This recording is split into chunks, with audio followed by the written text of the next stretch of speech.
Excuse me. Ladies and gentlemen, welcome once again to the THF Extra Point. Hello. How is everybody doing today? Doing good. Much good. better. Much better Better than what? than I was last week. Oh, yeah. I didn't have yeah. to watch the Cowboys lose or play like shit even this week. I got to win in fantasy football finally. I almost forgot what that felt like. I mean, so I've turned my phone down. I mean, it's been a long time. It's been a long time. It is the longest. I'm glad it finally ended. That is the longest streak I have ever had in my 8 or 9 years now of fantasy football. I've never had an 0-6 start ever. I think my worst ever was like an 0-4. Yeah, that's a rough year I one. was That's a 0-5. rough one. But congrats to you. You got off the losing streak this week, and we'll get into the fantasy football outcomes a little bit later. But I mean, that deserves. I mean, that's top of the show material right there, big dog. Congrats. That's huge. That's huge when you go 0-6 to start the season and you finally get a win. You Not know- only did you get a win this week, but he was also the blowout of the week, and he was the top scorer for the week. So that was like the trifecta. I felt like I don't remember. I think it was a couple years back, like 4 or 5 seasons back. The Lions started like, what was it, like 0-10 or something like that, 0-11. Everybody was like, they're going to go 0-16. They're going to go 0-16. They finally beat somebody. I know what they feel like now. I kind of know what it feels like now to be the Lions that season. For real. Yeah, the Lions, however, they are one of 2 teams to have accomplished that 0-16 feeling. So, Yeah. I guess you're talking about a different year because they were so bad for so long. There was like 8 seasons in a row they were horrible. But they were absolutely dominant this year. And once again, this week, the Lions took it to division rival, the Vikings, who were one of the last undefeated teams besides the Chiefs, right? Am I right? That it was just the Chiefs and Minnesota left, right? Mm-hmm. Yeah, and Well, the Chiefs don't count. Yeah, the Chiefs don't count. It was the referees in Minnesota. Oh, jeez. They were the last Here 2 we go. teams. More interceptions than touchdowns, you know. That's crazy. That is crazy. That Mahomes actually has that going on. He always finds a way to win, so it's hard to deny it. So Yeah, I mean, if you're still winning, nobody cares about your stats. Like that's the biggest. It contrasts that with the Cowboys. unless you have them in fantasy. And it's like the Cowboys are not winning, and everybody only wants to talk about the stats. You know, Dak actually has better stats than Mahomes right now, but try convincing anybody in the country of that, they'd call you a liar. You know. Can I just, while we're like talking about the Mahomes thing and on that game, can we point out that was a 28-18 game with Patrick Mahomes and Brock Purdy, the Super Bowl rematch, and at the end of that game, Patrick Mahomes was 154 yards, 0 touchdowns, 2 interceptions, and Brock Purdy was 212 yards, 0 touchdowns, 3 interceptions. How is a Super Bowl rematch the 2 Super Bowl quarterback rematch, and they barely even went over 300 yards, no touchdowns, and 5 interceptions? Yeah. What happened? Well, injuries and the 49ers just had bad luck. It's like 2020, they were hurt. Everyone was hurt. It's like just every year, it's like a hurt cycle. Yeah, they are not all the way there. That's for sure. And Debo, they look. I asked this back in what was it, like week 3 or something, when these injuries first popped up. You know, was it week 2 or week 3? Well, they were going to be without Debo and CMC for the first time, and I asked, like, this is supposed to be the best team in the NFL. are they going to be able to overcome it? And at the time, everybody seemed to think that, well, it's San Francisco. They got more than just these guys. Next guy up. To be And fair, they were Jordan just, Mason. at the time, they were doing it. Jordan Mason was doing it. He had like 2 games in a row with over 100 yards and a touchdown. He was stepping in perfectly for CMC. Yeah. Jordan Mason was, but wide receiver. Yeah, wide receiver. Brock Purdy was not the same guy anymore. And I'm not. We won't. It's too early to start saying that he's a system quarterback or he's another Alex Smith that. Unless he's got all of his pieces and Well, he's no Josh Dobbs. He's no Dominator. Hey, you know what the sad point is that game was still better than the Green Bay Houston game. Like that game in Lions, those like last second wins. Yeah, they had a whole different offensive scheme on the Texans that game. Like I don't they understand. were not throwing the ball at all. It was just all run. So yeah, I don't know. 10 for 21, 86 yards, no touchdowns, no interceptions. Joe Mixon ran for more yards than CJ Stroud threw in that game. Oh, yeah, I think it was terrible. Really the offensive scheme. I don't think it was like them just having a bad game because they were just barely throwing it. But yeah, as a fantasy owner, that was trash to see. Look and see quarterback CJ Stroud with 4 that points. Was crazy. Because that's not what he's good at. Like he's a deep passer. Like he takes risks, he chunks it down to his good receivers. And as a Tank Dell owner, I felt it also. Tank Dell 0 for 4. He got me I think it was 26 return yards for 1 point or something. That's all Tank Dell got me. I still won, but Tank Dell trashed it this week also because of that. Yeah, I don't know, man. Now, I remember seeing CJ Stroud score, and that's hard to say. CJ Stroud score. I remember seeing it and being like, "Oh, the game must have just started. What the hell? Was it delayed?" And then looking at the timer being 4th quarter with 2 minutes left. Okay. Is he injured? What's happening? Go look it up. Nope, he ain't injured. Yeah, I don't like that scheme. I don't want them to do that again. It's kind of like they threw against a wall. Now they know not to do it. Because it was a close game, and they only lost at the end by a field goal. So it came down to the last second. But that's just not CJ Stroud's strength. I know Mixon's good, but CJ, let him chunk the ball down the field, man. Get his receivers active. It don't matter if Nico Collins is out. I don't care. They could have won that game if they played more like that, I think. And credit, to Jordan Love and everything. He still had a good game. But I keep waiting for the other shoe to drop on Green Bay. I've said now for a season and a half, They're consistent. There's no way this team is going to have 3 quarterbacks back to back to back that are good and win all the time. And I think he's good. Dude, Jordan Love just keeps proving me wrong. Mm-hmm. I think he's good. He's a good quarterback. I think Jordan Love's problem is that he's having kind of the reverse rookie thing, where most rookies will first season throw for a decent amount of interceptions and make a lot of fuck ups and dumb throws and make rookie mistakes. And Jordan Love has gone out there in his first couple of years and done really good. And he's still playing good. He won that game. But he made a lot of dumb throws. He threw a couple picks that he never should have thrown those balls. And it was just watching Jordan Love actually play that game. There was plenty of times where I was like, dude, Jordan Love's going to lose this game for him. He's costing him this game. And it was really crazy to see Jordan Love play like that. Well, that's the Mahomes thing that we were talking about earlier. If your mistakes and bad stats and bad plays don't end up costing you the game, did they really cost you anything at all? Because the season they don't care about they care about W's and L's, and that's it. Yep. Because we saw last year he didn't have the craziest season ever. He didn't have any wide receivers, but then he still won the Super Bowl. Still, wins in the playoffs. So it's and to put the difference in passing in the game, they had 1, 2, 3, 4 receivers with more than 3 catches on the Packers in that game.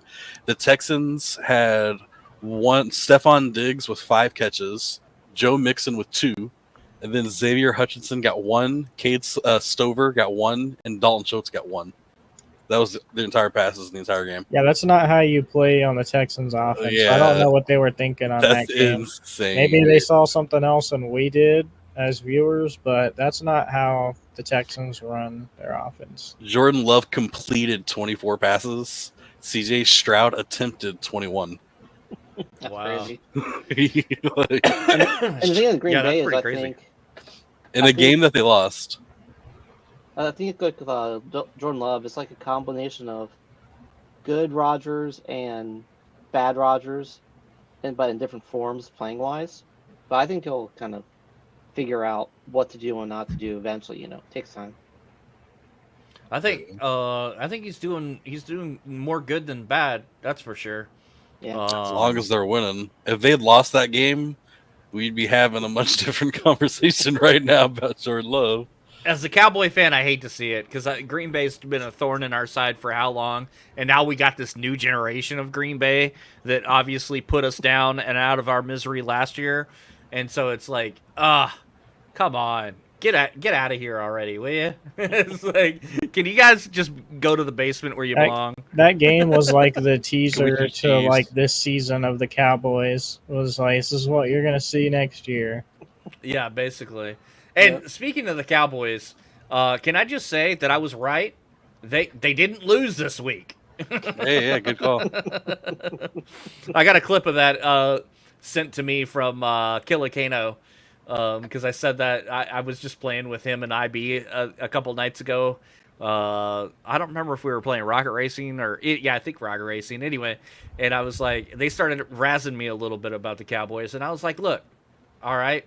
I'll bet anybody in either one of your chat right now $1,000 the Cowboys will not lose this week. And they were like, ooh, really? Like a whole stack? And I was like, bro, a whole stack. The Cowboys will not lose this week. And Kano goes, all right, but who are they playing? And I was like, they're on a bye this week. Exactly.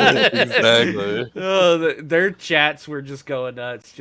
They thought that was really funny, but I was dead serious. But no, we're gonna lose this week. Yeah. Well, we'll get into that. No, we're losing. I got them selected to win. Let's before we get too much into next season or next week, next season. Next season we might win. Yeah, let's talk about the pick'ems and some of the other games this week. Obviously, we don't really have to talk about the Rams over the Raiders or Washington over Carolina because those were like everybody had those pegged. Those were easy pick'ems. Even Buffalo over Tennessee, that was too easy. Everybody got that right. But to start the week, Thursday night, we had that Denver versus New Orleans, which that might be the first trash game we've had on a Thursday night so far. And we were undecided on who was going to take who on that one. Did y'all watch that one? Yeah, that was not much that was a very, very disappointing game to watch. Like, if you sit there and look at the stats of it, you're like 33-10, dude. That must have been Broncos went out there and must have kicked some ass. Their top rusher had 88 yards. Bo Nix had 164, no touchdowns, no interceptions. Like, whoa. Like, who scored for Denver? Was it defense? Yeah, it was 2 rushing touchdowns, and then they had the was it a punt return for a touchdown, or was it a kick return for a touchdown? I know it was a return. I don't remember. Yeah. I think it was a punt too. I know they had a return though also. I remember getting the notification then they had field on goals. Yeah, they did 2 rushing touchdowns and they returned 1, and then they had a bunch of field goals. I think it was like 4 field goals altogether. The Saints are nothing. They're nothing without Carr.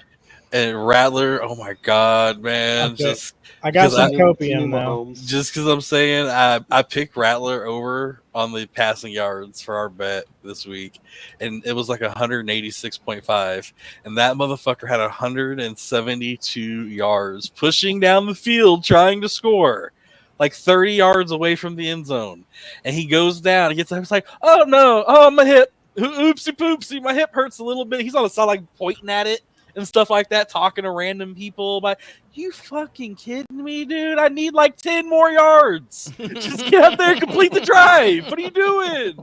I will say, as far as his performance goes, there's a couple things that you got to note because, like, obviously, Derek Carr is going to be the better option, but this guy is starting for the first time in his career, and it's his second week starting, but you know what I mean. And to go against like one of the best defenses in the league with the Broncos defense, and then also be out Olave and Rashid Shaheed, and you got backup wide receivers, that is a daunting task for anybody, for any quarterback in the league. So honestly, like, he didn't play that well, but we're gonna have to wait and see, I think, a little bit longer to actually see if he's kind of good.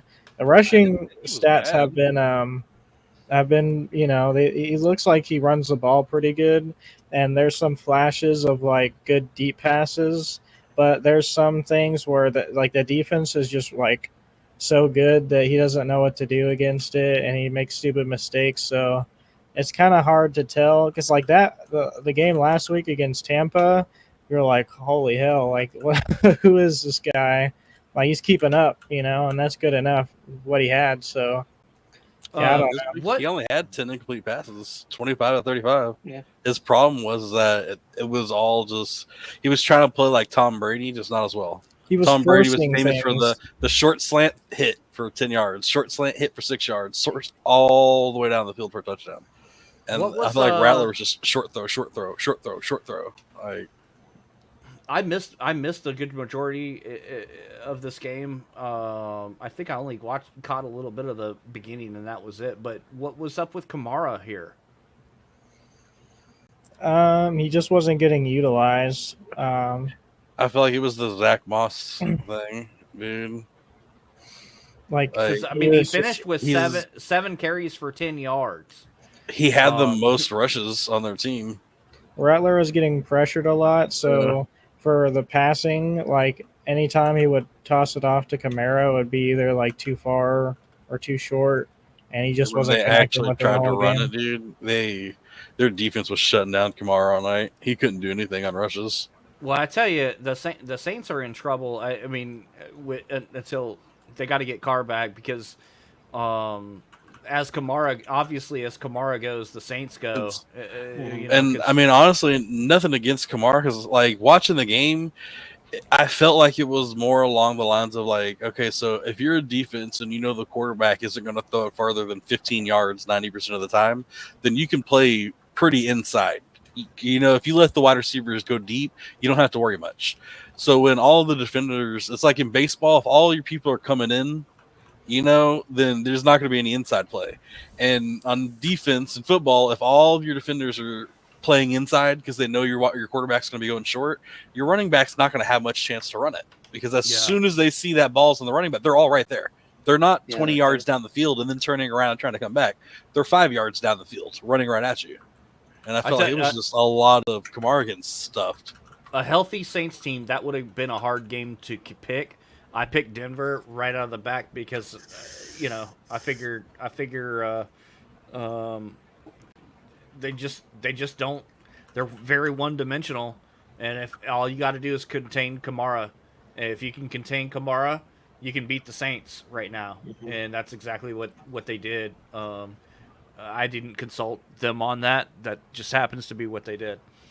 And then to think, like, weeks ago, they're Cowboys killers. Like, yeah, I mean, they were flying high the first couple weeks of the season, but they have crashed back down to earth since. What about that London game? Anybody get up early for that one? Firestorm's not here. I actually did. I was actually up for that. And I called Jacksonville, man, and to me, I was more surprised that people took New England over Jacksonville, just I was because too. Jacksonville, that's their home stadium, and they just lost there, dude. They're not going to lose twice in a row. That's exactly. I'm glad you said it, because that is exactly why I put Jacksonville without question on this one. Right there, instantly. I was like, yeah, Jacksonville. They are the London silly nannies. They don't lose 2 in a row in London. Facts, you know what I'm saying? Like, yeah. I honestly wish Kansas City would have been playing Jacksonville this week in London, because I feel like Jacksonville would have taken Kansas City and gotten them that loss in the third, dude. They ain't losing twice in a row, man. I will say, I said it on the podcast. I freaking called the Drake May on the over max amount of underdog yards, and he hit that shit. Got over 270 yards. Yep. Yeah. Nice. Should have taken that. Well, your Moreau hit on the primetime parlay. Somebody should have taken the Drake May for you. Yeah, it was a riskier one, but I was like, dude, against the Jaguars, they're not that good. You know, at least good on passing if Drake May's really him like he was against Houston. So the only bad thing was Demario Douglas got out and barely played, so he didn't really do anything all game. So you need to see more of him with Demario Douglas to really see how they can connect and everything. But Hunter Henry, too, is looking like he could be a decent tight end rest of season playing with this quarterback instead. It's always risky picking him up, but he's looking more consistent. So just why I don't personally play him. Version of Taysom Hill. Yeah. Hunter Henry can have a game where he gets 30 points, and then the next 3 weeks he'll get you 2 each week. And then he'll get 15, and then 30, and then 2. But at least under, Drake May so far, it's been 2 consistent games so far. Just have to wait and see. Because he is a really good tight end, but he's always played with shitty-ass quarterbacks. Yeah. I had Hunter Henry on my team, I think, earlier this season, and then I ended up dropping him. And not to talk about dropped tight ends that are doing better these last 2 weeks, Lobster. But, man, that Mark Andrews, I'm sure I'm glad. I'm starting Mark Andrews again this week, honestly. With the stuff going on right now, Baltimore's a super hot offense. And, I'm thinking Rashard Bateman and Mark Andrews are both going to be getting some targets this week. She just didn't think that Mark Andrews was likely to return to his old form. No pun intended. Boom. Exactly. It wasn't very likely. I want to pause on that. I still don't think he'll ever be his old form, but I want to pause on that next game for a second here, not because it was a really exciting Bills over Titans. Everybody knew the Bills were going to win this game, right? But how did Amari Cooper look in his debut for the Bills? Slow at the start, but amped it up a little bit, and then ended up being pretty decent for fantasies, like 15 points or something like that. So 4 for 66 with a touchdown. Yeah, I mean, I'm gonna say, watching Amari Cooper play too, I'm not gonna lie, he was slow to start, and then I think he realized after his first catch or two that he got. That was very accurate, perfect, kind of right on the money throw type shit. I think he kind of almost I don't know, turned a little bit into a kid in the candy store. Yeah, he kind of like kid in the candy store it and was like, wait a minute, I have a good quarterback. I can get hit in the chest at full fucking speed. What? Okay, let me actually go out there and give 110%. Yeah, really had to remember to adjust your routes and shit like that after 2 years of playing with shitty Deshaun Watson. Where you have to be within 5 yards of you sticking your hands up to hopefully get fingers on a ball. And now you can have your hands right there in the chest and get hit at full speed with 3 defenders around you. And Allen's got something to prove too, because he's like, hey, you can trust me, you know what I'm saying? Let's show off a little bit. Stephon who? I'll do it with Amari Cooper. Hey, I may be based, but I'd rather have Amari Cooper over most receivers in the league, dude. I love Amari Cooper. I'm not gonna lie, I played against Amari Cooper this week, and I was very jealous, dude, that I wasn't able to pick up Amari Cooper before the Bills trade. I said, later on in the game, he looked very good. And not to say, who knows if it'll be every week. I still want to see him next week, maybe even the week after that. But if he looks really good next week, I think it's a lock. Good start. Yeah. Not to glaze Amari Cooper even more, but this is kind of like how we felt when he first came to Dallas from exactly. Vegas. So I'm saying, I want to wait and see. He's like, wait, I get to play for somebody good? Like, man, the Dallas fans loved Amari Cooper when he first got here, man. Like, it was, I mean, I don't know if y'all remember that season, but we were down, like, and things were looking bad. The trade happened, and we won like 5 in a row. Like, it was such a 180 on the season when we got him. And I know Buffalo is probably like, not quite that same dynamic, but they've had their struggles. Hell, they almost lost to the Jets, 2 weeks ago. But it's also interdivision. They play hard against each other. Yeah, I mean, sure, but division rivals they usually do play hard. Jets. And to be fair, it is just the Jets, but it's division rivals against Aaron Rodgers. It's Aaron Rodgers, dude. Yeah. I'm telling y'all, it's not the team. There's no way it can be the team, dude. They got Devontae Adams and Garrett Wilson and Breece Hall on offense and a good defense. What else do you need to be successful besides looking at yourself? A good quarterback. I am. You can clip it with me saying it now, dude. Like, the New York Jets have everything they need. I was completely wrong about Aaron Rodgers. I don't think Aaron Rodgers is the man. I think he's lost it. I don't think he's got it anymore. Even with the wide receiver that he played with for plenty of time, he knows Devontae Adams very well. And even with a good defense, with a badass running back, with a wide receiver he knows, with good tight ends, with his offense that he can do whatever the hell he wants, do you think the next head coach is going to question Aaron Rodgers? He ain't getting fired too. There's no way that they bench Aaron Rodgers like in the next season or whatever. Even it's like just. I think Aaron Rodgers just needs to step down and take over head coach. What up, Dabs? Yeah, put him at a coaching position and just have him coach a quarterback. Seriously, dude, because he ain't it anymore, dude. He's got everything he needs. He can't go. It's the running back. It's the wide receiver. The wide receivers don't know. Well, the defense is letting. My head coach doesn't like. He's got everything now, dude. Everything. I need a third wide receiver one. I got Amari Cooper too. Yeah, you gotta have 2 wide receiver ones too. Like, bro. Let's be clear. Are we calling it? Are we calling it? That's what I said. You can time of death me, dude. for Aaron Rodgers, 2024. I was wrong weeks on that one. It's over. I have a couple more weeks on it. I'm not gonna give in yet, but it's coming to a close here. I mean, that's the Steelers, man. You lose that bad to Wilson, make Wilson look like a god against you. Now, hang on, man. Wilson came out and looked pretty damn decent in that game.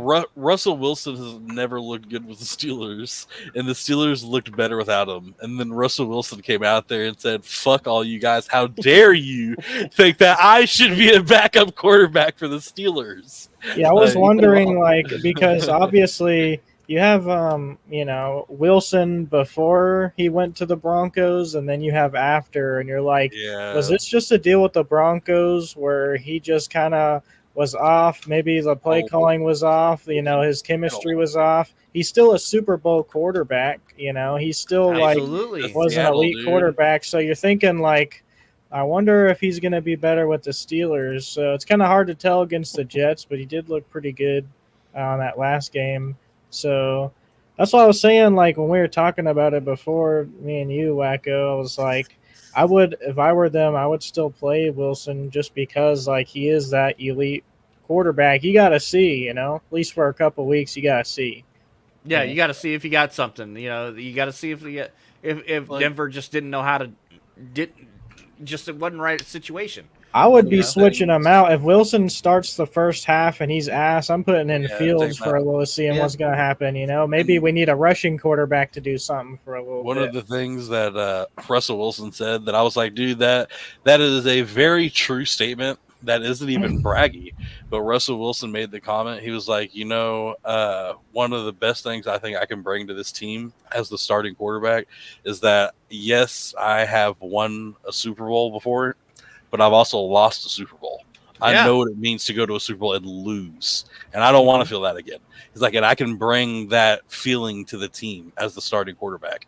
I'm like, dude, that's true. You know, sure he can say he's won a Super Bowl, but he's also been there and lost. Like, yeah.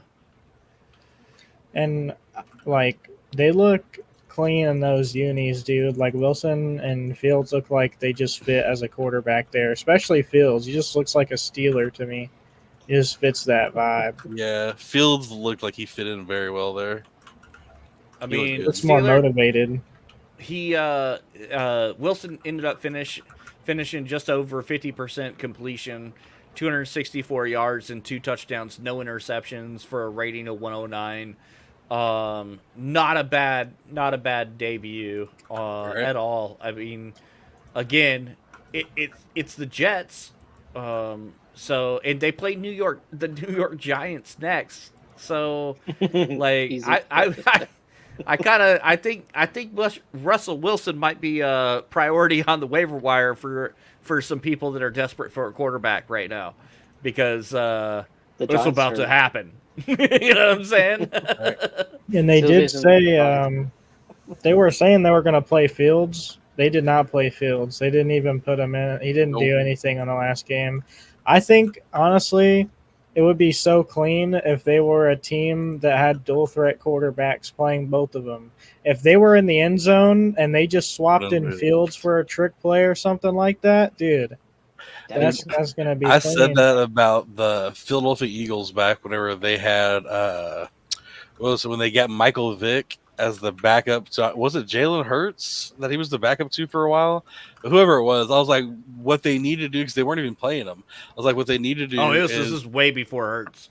Okay, yeah, then maybe it was Donovan McNabb. He was the backup to or something. I don't know. It was a while back, but either way, I was like, dude, if you have 2 quarterbacks who are decent rushers, then why not put your backup quarterback in there at a running back position? Go in there with a dual running back lineup, so you could either have your starting, like say they went out there with Russell Wilson and Fields. You could have Fields out there as a RB2, Najee Harris as an RB1, and Russell Wilson as the QB. Now, Russell Wilson can call Hut and either throw the ball, or he can run the ball, or he can toss it to Najee, and Najee can run the ball, or he can toss it to Fields, and he can run the ball, or he can toss it to Fields, and Fields can pass the ball, or he can toss it to Fields, and then toss it back to Russell Wilson, who can pass the fucking ball. Like, there's so much shit you can do in that formation. But that's no one does like a reverse wildcat, right? Like a wildcat, but like every single play, where you got a quarterback that's basically a running back. And a running back. That's a wildcat formation, right? That's what I'm saying. Imagine going. This could be like a reverse wildcat where you got 2 quarterbacks. Yeah, with 2 quarterbacks and running back. Exactly, dude. You would never know what to expect, man. If you saw Justin Fields get tossed the ball instantly, you would go, "Fuck! Wait, he? Oh shit!" And then he could just toss it right back to Wilson. Down the field. Yeah, or he throws it down the field, or it's a quarterback, so you go to and he runs it down the fucking field. Fields, he can run it. Like, it'd be fun to see something like that, but I don't know that we ever will. But if they're smart, I feel like the Steelers are creative. I feel like Fields, his strengths as a quarterback so far, what I've seen is obviously his running game and the trick play potential. If Wilson keeps playing like he is now, you're not going to need Fields there to throw the ball. He hasn't. I mean, we've given him multiple weeks, so. If they could use him for that trick play potential, I feel like they would be better off that way, because he's good enough to throw the ball, but I don't think he's as good as Russ when it comes to throwing the ball. He's still got more work to do. But rushing, he's got a cannon but no accuracy. Yeah. It will be interesting to see how the Steelers go forward. That's definitely a story to watch. How about our what I claimed? Can I point out real fast that Najee Harris in like the last 20 or 30 seconds of the effing game got me? He was at 9 points in that game in fantasy football. And then he got a 10-yard rush for a touchdown. The 10 yards got him 1 point. The touchdown got him, 6 points? And then he broke 100 yards. He was at 102 yards after that. So he broke 100 yards, which got him an extra 5 points. So at the end of the game, with one rush, he went from 9 points to 21.5 points. Like, hey, fucking Najee, 2 weeks in a row breaking 100 yards of a touchdown. Honestly, that's one of those things. That's why you can't ever get down in fantasy, especially when you're like halftime in the noon games. Like people are like, "Damn, I'm getting my ass kicked." You know, it's like, dude, there's a lot of football left to play, and one play can literally change your entire freaking score. And like a good running back that can get you over 100 yards, man. If he's They're almost rare right now. Yeah, but I mean that right there is 15 points off the bat. If he doesn't even get a touchdown because he got 100 yards, that's the 10 points. The extra 5 for the 100 yards, that's 15. Kyren Williams, man's been clutch for me this year. Oh, that's all you need, man. And he's remained healthy all year long. He gets a touchdown every single game, so I'm cool with it. Like everyone else on the Rams offense, maybe they ain't doing shit, but Kyren Williams is doing something. At least he's doing something. Yeah. All right, ladies and gentlemen. They're talking about trading Cooper Kupp. I saw that. Just with Daddy Dab saying it, because I think we talked about that earlier. The Zay Flowers going down. That's why I picked up Rashard Bateman this week, because I had a whole bunch of Dallas on bye. And so I was like, with Dallas on bye, Baltimore should do good. So I'm going to start Rashard Bateman and Mark Andrews. And then Zay Flowers goes down. And I'm like, did I just luck into the number one wide receiver on the hottest offense in the NFL? Like, did that just happen? All right. So I don't know about you guys, but I had this one pegged as my game of the week. Detroit, Minnesota. That was a barn burner. I got as a low key person that roots for Detroit. I was getting kind of nervous right at the beginning. Minnesota got up quick, 10-0, and then it was all downhill from there. Yeah, I was happy with that game as a Justin Jefferson fan or Justin Jefferson owner, because he got a touchdown, he got his yards, he got his catches, like he always does.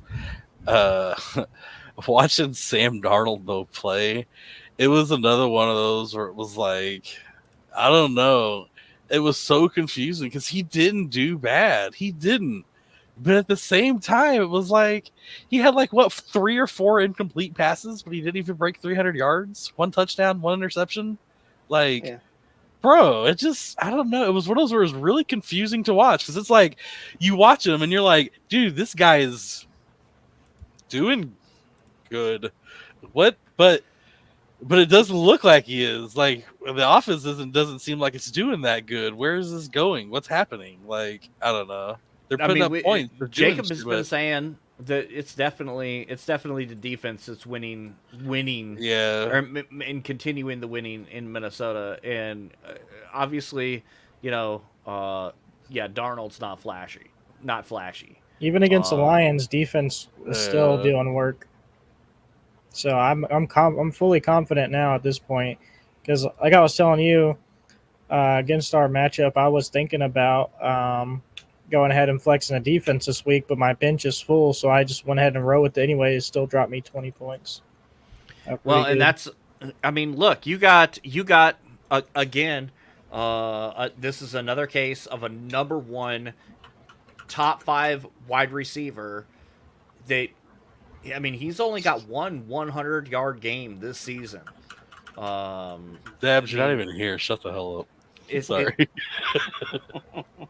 One of the best wide receivers of this generation, the last several years of football, and he's got 1 100-yard game. He's probably averaging 85 yards on the season. I mean, per game. Their offense isn't flashy. They're not doing spectacular things.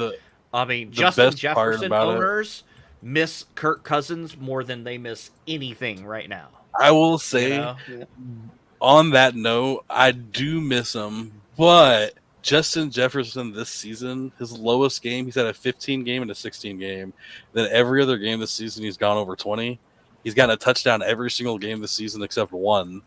And he's, 130, 80, 85, 92, 81. He's not doing great on yards, but he's putting up the points. Serviceable. I'm missing Kirk Cousins. if you're getting 20+ points a week, that's at least, like I said, it's with an offense that's not flashy. That's not bad. I do miss Kirk Cousins because Kirk Cousins targeted him more, so he was going over 100 yards a lot more, and you get that bonus points for that. So he'd be getting like 30. But I mean, 20 points isn't horrible. I would like the extra 10, but I don't know. I wouldn't want to It's risk also it. interesting seeing how much the Lions have improved since their coach came in. It's like the Lions were the laughing stock of the league, and now they're like one of the best teams. I think they honestly just told him, like, dude, you can do whatever the fuck you want. What do we have to lose? Do you want to go for it on 4th and 15 on our own 5-yard line? Go for it, bro. What do we have to lose? We're the Lions. Well, we kind of went in there and changed it. Justin Jefferson is on our Yahoo league. He is the number 6 wide receiver right now, which is actually a little higher than I thought he would be. Yeah. But he's getting beat points-wise in our league by Jaden Reed, Nico Collins, Drake London, Godwin, and Chase. Bye-bye Godwin, bye-bye Nico Collins. He's not getting beat by them anymore. But I'm like, but I'm in points. What I'm hearing is Justin Jefferson's the number 4 wide receiver in fantasy football right now. If we're going shit, but this guy's injuries and everything is different too. Yeah. Yeah. Obviously, at the end of the season, this is going to be shaken up quite a bit too.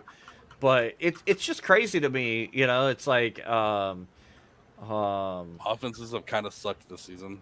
I think all the offenses across the NFL right now are a little anemic, especially the biggest ones. Your San Francisco, your Dallas, your Minnesota, I think Detroit might be the exception. But even in certain games, they've been anemic, on offense. Yeah, there's been games where Amon-Ra's not doing anything. Amon-Ra is freaking three positions behind Justin Jefferson in our league as far as total for the year. I mean, these are two guys that should have been scoring, dude. It should be Justin Jefferson, CeeDee Lamb, Amon-Ra, like those 3 guys at the top. And depending on who they've played so far, like which one's the best in the league, and none of them are in the top 5. It's crazy. I agree, man. And there's sometimes when I'm looking at the scores, I'm like, how are these scores so low? Like, especially outside of it seems like in our fantasy league, like there's one person that pops off every week, but other than that, everybody's a little bit lower than we've seen in some of the years past. Okay, so think about like this too. Out of the tight ends, also, Brock Bowers is still leading the tight ends right now as the number 1 fantasy point scorer. Wow. Yeah, Brock Bowers is number 1. George Kittle's number 2. Tucker Kraft is number 3. Cole Kmet is number 4. Like, dude, we got Trey McBride is number 5. Hunter Henry just for the record, you did call Cole Kmet being up there this year. Yeah. And to be fair, he hasn't had that many good games, but he has had 2 that he's gone like 25 and 24. So he's gotten some points. Ever since Caleb Williams started stepping up, he's been doing really good. Yeah, Trey McBride too. He gets a lot of targets. With 72 fantasy points so far in the season. Cole Kmet is number 4. Yeah. Yep. The tight end 104, 104, 70. It will change 72. By the end of the season for sure with the tight ends, because the Tucker Kraft or whatever, he's going to go up, and I can also see Kate Otten going up and being on that top list as well by the end of the season. I think, honestly, Ferguson, and this isn't just going from him being on my team, I think Ferguson's going to go up on that list real quick. I think Dak Prescott probably had a stern talking to at some point off the bye week. He probably slapped his own self in the face because if you have an entire week off to sit around and do nothing but think and practice, you're going to be watching tape. His girlfriend. Yeah, right. So you got a girlfriend, a little baby, but you're going to be watching tape, dude. And when he's watching the tape on himself this season, he should be thinking what everybody else has been thinking. What the fuck has been going on? He hasn't been getting touchdowns to CeeDee Lamb. CeeDee Lamb hasn't been going off like he has. Ferguson hasn't been getting anything. Like, our running game isn't doing shit. He's not scrambling. We're playing a West Coast offense with a pocket passing quarterback right now. That doesn't make any sense. You can't run West Coast plays with a quarterback who's not scrambling. That's the whole point of West Coast. If you have your wide receivers running West Coast routes, they're based on the fact that the defenders have to make the choice to either come in after your quarterback because he's going to scramble, and that leaves the wide receiver open so then he can do a little dink over their head, or the defender decides to block the wide receiver and the quarterback can just run the ball for 8 to 10 yards every single play. You can't stop it. And that's what we were doing last season at 40 points an effing game in the number one offense. And now we're out here running the exact same routes with our wide receivers, and Dak Prescott's sitting in the pocket, not scrambling. So the defenders just get to guard and they just get to destroy us. I don't know. I think Dak Prescott is. Yeah, there is. It was like Troy Aikman called it out. He was calling the plays lazy. Yeah. And then Jerry Jones is like, they don't trust their quarterback. Not defending his coach publicly. Yep. Seriously. Yeah, man, they don't trust the quarterback play. Like CeeDee Lamb, as much as he may not show it sometimes, he is getting frustrated with Dak because he's supposed to be the best wide receiver in the entire league, and he's done jack shit this year. And he doesn't want that to be the case. He wants to succeed. He wants to get those deep, crazy catches, and he's just not getting them. And then after weeks of doing that and having issues in practice or whatever else is going on that we don't see behind the scenes, just getting sloppy with his routes. I don't think it's his skill. I think he's just like, I'm not going to get the ball anyways. We're not going to do nothing. We're already losing. I'm just going to. I'm not 100% convinced that he's frustrated with Dak though. I think there's a mutual thing there going on. I think they're both frustrated with each other that they're not on the same page, but ultimately I think they're frustrated with themselves that they haven't been able to figure it out. And yeah, there's a little bit of a lack of motivation sometimes on CD's point, but I don't know. That's what we're gonna talk about this in a minute. Ferguson. But I think a bye week can solve a lot of things. Yeah. No, that's what I was saying. With sometimes. What brought all that up with the tight ends, how they are right now, I think Ferguson by the end of the season will be one of the. I think at least a top 5 tight end for point scoring, because I think Dak will come back from this bye week and be like, you know what? We need to get some shit together. I need to start getting some completions with my starters, my main guys. Rico Dowdle needs to be able to run. He's our starting running back. Dak Prescott needs to scramble. CeeDee Lamb needs fucking touchdowns and 100 yards. A new running back. Right, exactly. Pick up a new running back, please. Lamb. Do something. And have Dak run the ball again. And your oh shit button goes to who? Your tight end. Basically, if everything was different, we can be good again.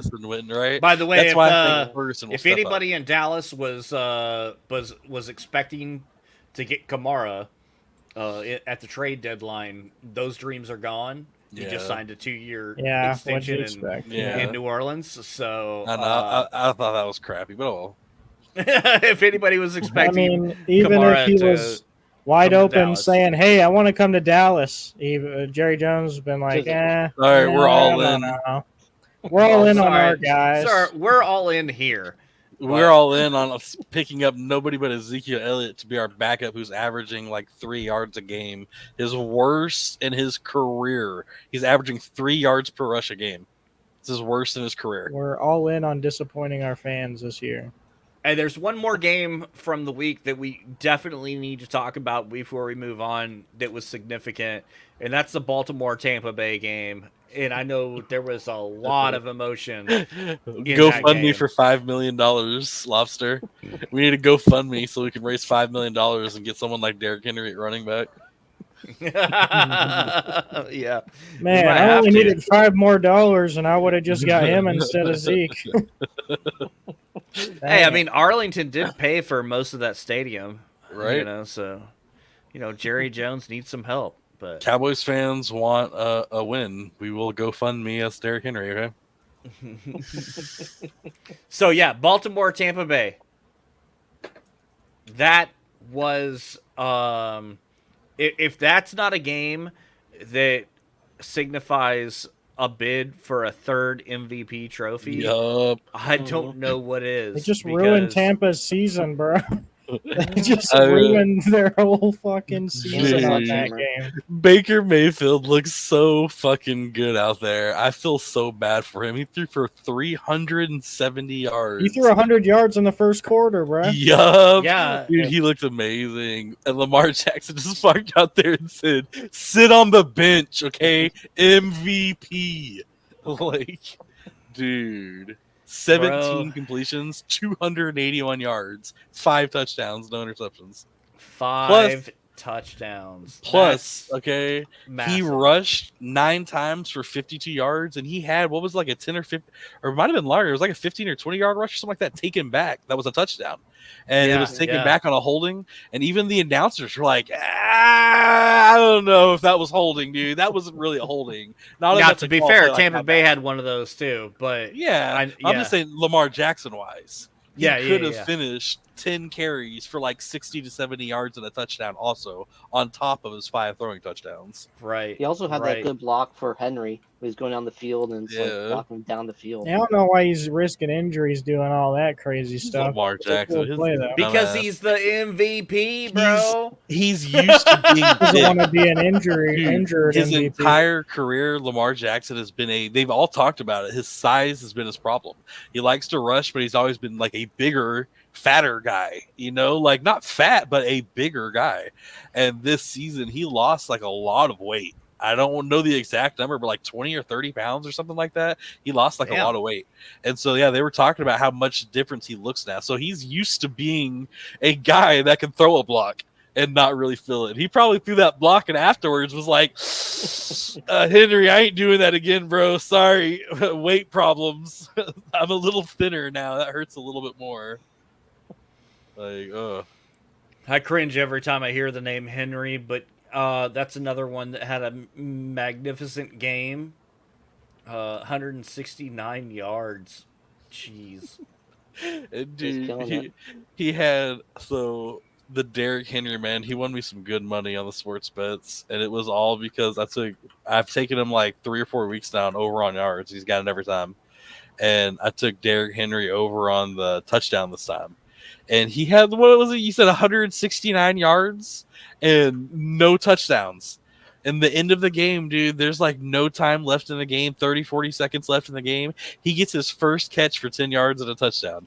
13 yards and a touchdown. 13 yards, dude. Yep. I was like, his one and only catch.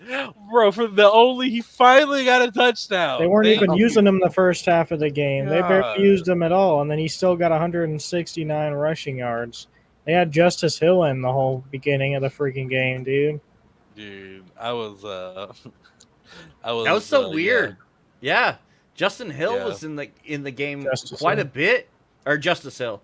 Quite a bit in that first half, and it was like even the announcers were like they checked in. They were like, we've checked in on Henry. Baltimore says nothing's wrong. Yeah, they thought something was wrong. They were like, why isn't he playing? What's going on? That dude. It's good for them because they can have another running back, 2-headed monster. Like they've used Justice Hill well before.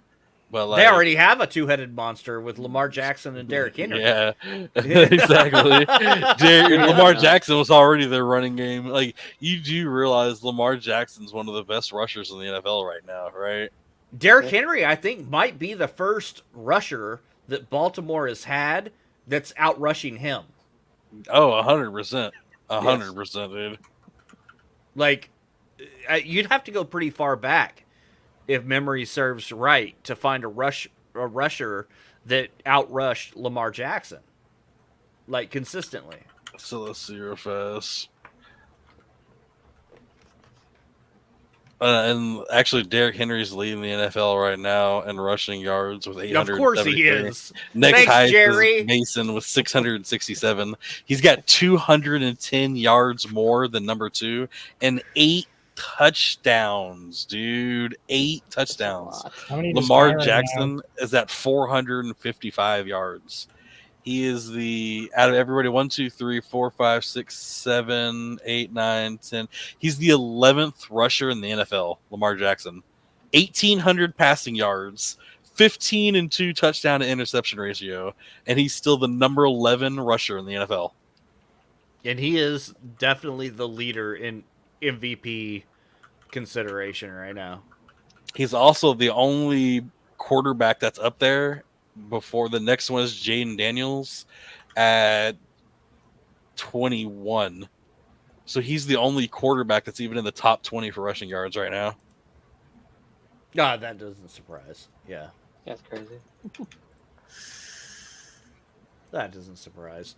Hey, let's talk real quick about how that all translates into fantasy football. Again, we talked about did you hear getting his first win of the season? It's so cute, isn't it? Like so long overdue. The way I'm looking at it, dude, any win that I get before CMC comes back is free money.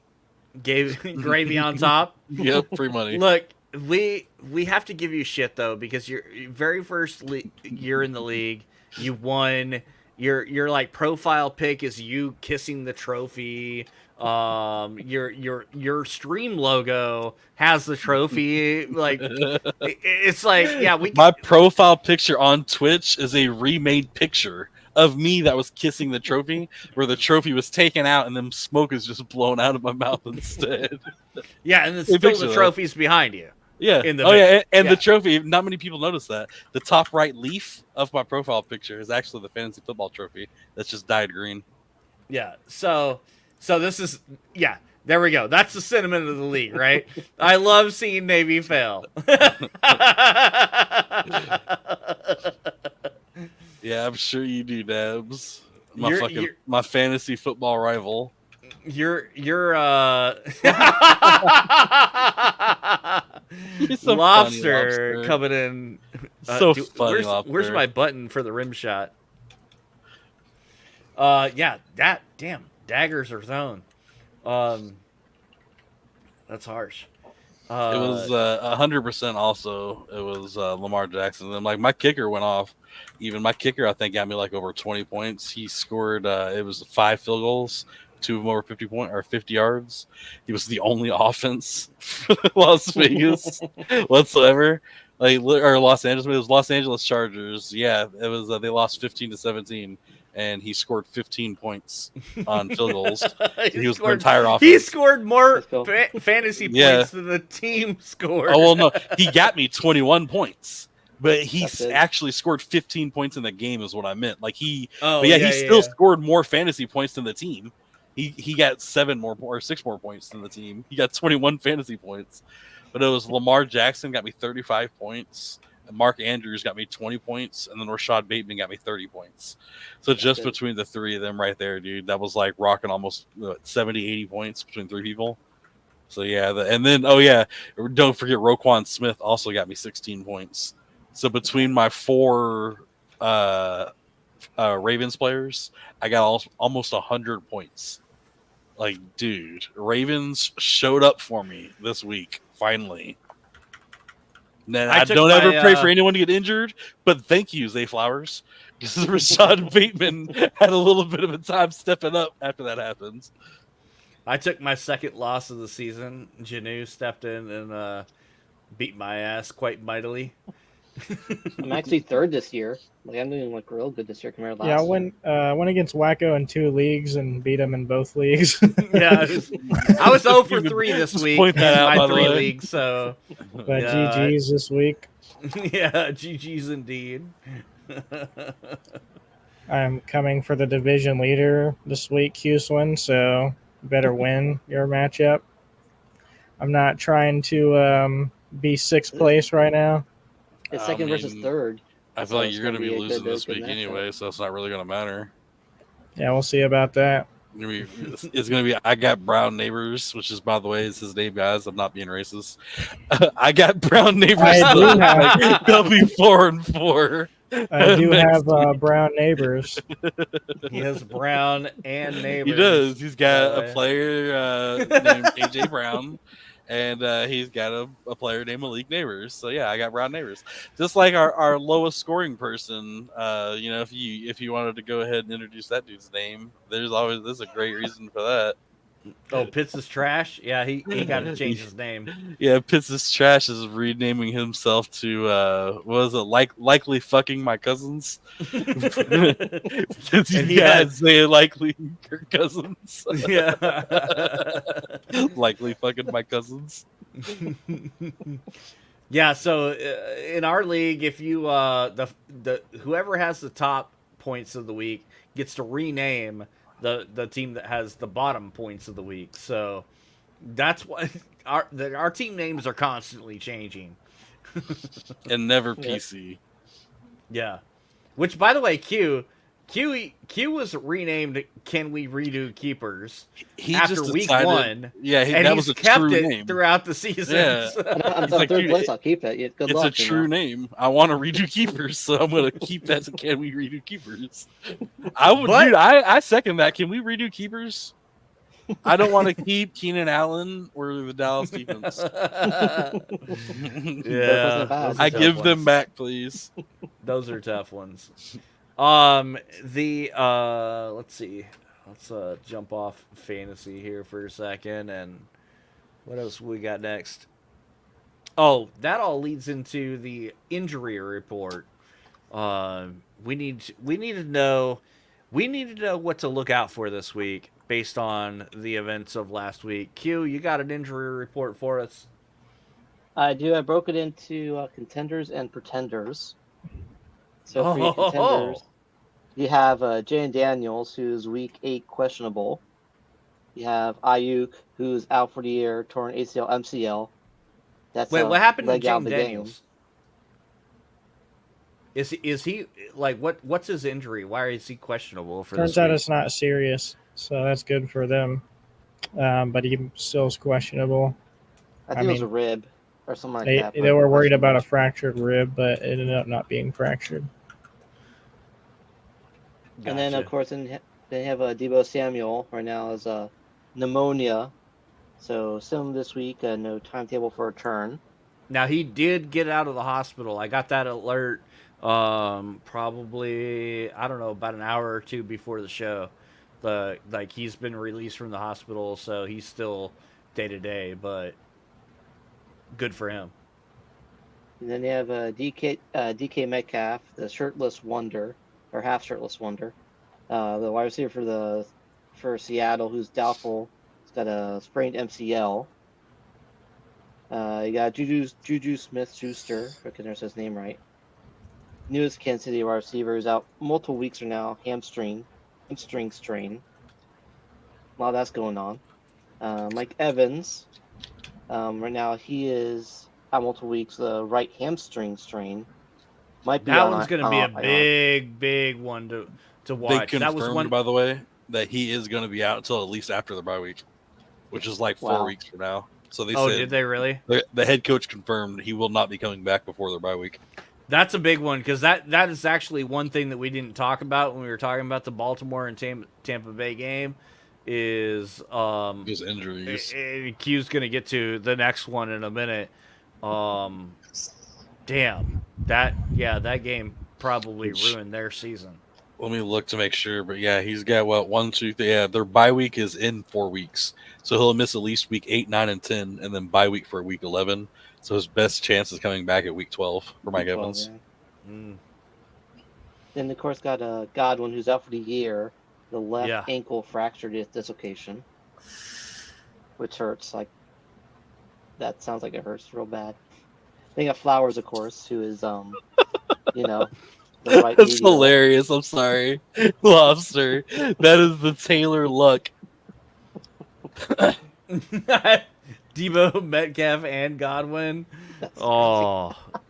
That's rough. That's a Right. trifecta. I almost pain feel like there. she has Mason starting too. Oh, that would be the cherry topper because he's not going to be doing anything next week after that. And then you got your pretenders. You got Aiden O'Connell, who's going to be out 4-6 weeks, fractured right thumb. How many people, raise your hand if you didn't even know he was starting? I know him, but not by name. Like looking at his picture, you can't not know who he is. But just as someone's like, "Hey, man, that Aiden O'Connell," you're like, "Who? Who's that? Who the fuck is that? Who?" The best quarterback in the freaking league. Yeah, bro. right. He's a quarterback, bro. I'm an Aiden O'Connell team? guy. with this little fucking thing he's got right here. I mean, look at him. He You're looks just like a star quarterback. Come on. Yeah, he looks like a It's radio, porn of course, star you in know. the 70s. You got that porn He star. He looks like they just picked him up off the street and just were like, "Hey, we need a quarterback." I used to play in high school. All right, get him in. You can play. looked out in the crowd. Hey, has anybody here thrown a football before? Hey, get this O'Connell guy. He's pretty nifty. Oh damn! The show has gone off the rails. And then Cheers. of course we have Mr. Massage Therapy Enthusiast, who's out for the year with Enthusiast. Enthusiast. That's Janu saw it too. Their coaching staff, that's a bad look for their coaching staff, man. Lamar Jackson. Oh, dear God. Oh, I did not just jinx him. I'm not accidentally jinxed Lamar Jackson on injury. coming. Anyway, Wow. right?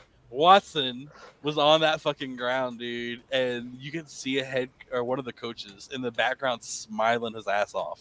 Yeah. They were happy that Watson was hurt, dude. Like, Saw him look over at the backup and smile, like he's yeah, like, dude, "That's like what he we're was talking legitimately, about." dude. He looked happy, and like when I saw that, I was like, dude, did I see that? And then later on, I That's saw what I was Janu make a thinking. comment in I Discord. was like, was he dude, smiling? I don't know. yeah, legit. The coach was I'm glad smiling someone on the else sideline. saw it because I was like, I don't know about that one. I need to see some memes. Dude, yeah, That's pretty good. that's a bad look, dude. It could have been anything. They could have been talking a joke, but dude, your starting quarterback is on the ground, obviously in pain, face down on the ground, not moving, and you're smiling. And he's like, yes. I know, like, bro.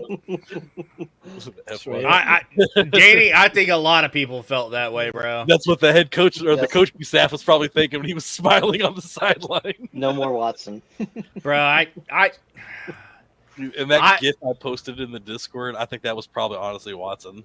Just money everywhere. If only they had like that Baker Mayfield guy or something like that. Yeah. I know, right? It's like Joe Flacco or somebody. Maybe they Oh, can Flacco. trade for him. Right? Too bad they didn't have Seriously, like though. Amari Cooper and Joe Flacco.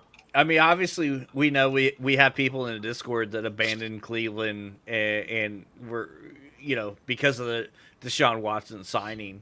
So the second year in a row to have a season-ending injury, and you've sucked all the other games you've played for the most part, like that, and that ridiculous contract, I still don't understand what they were thinking, bro. That was nuts, dude. Wasn't all guaranteed or something like that? It was most of it. Yeah, it was like 200 million or something like that. A huge part of it was guaranteed.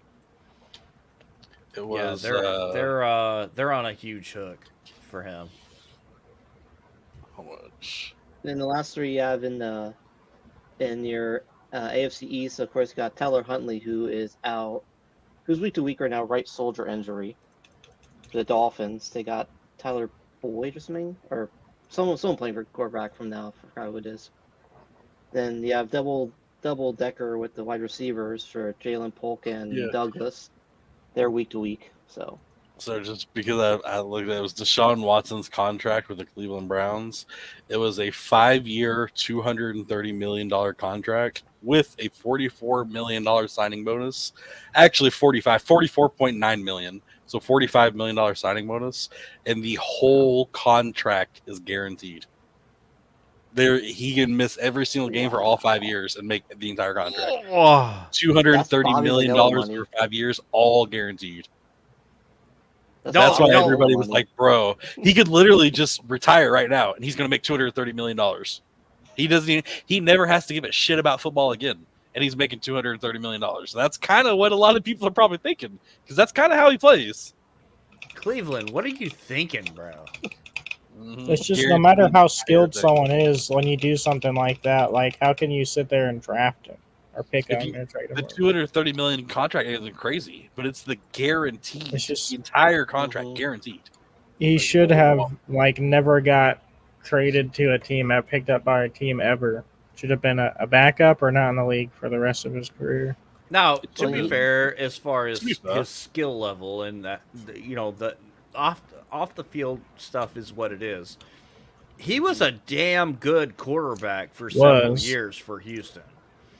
I know that they didn't know that obviously before making that deal, but it's like the controversy is why I don't. Well, they signed him after the controversy started. Yeah. That's what really shocked the hell out of me. It's like, I get the skill, but how do you... The PR of I thought Dallas was the Dallas Convicts. I thought we were the ones that were okay with signing people that were like out of prison and drug users and dude, what was the dude that shot himself in the leg back in the day in the strip club?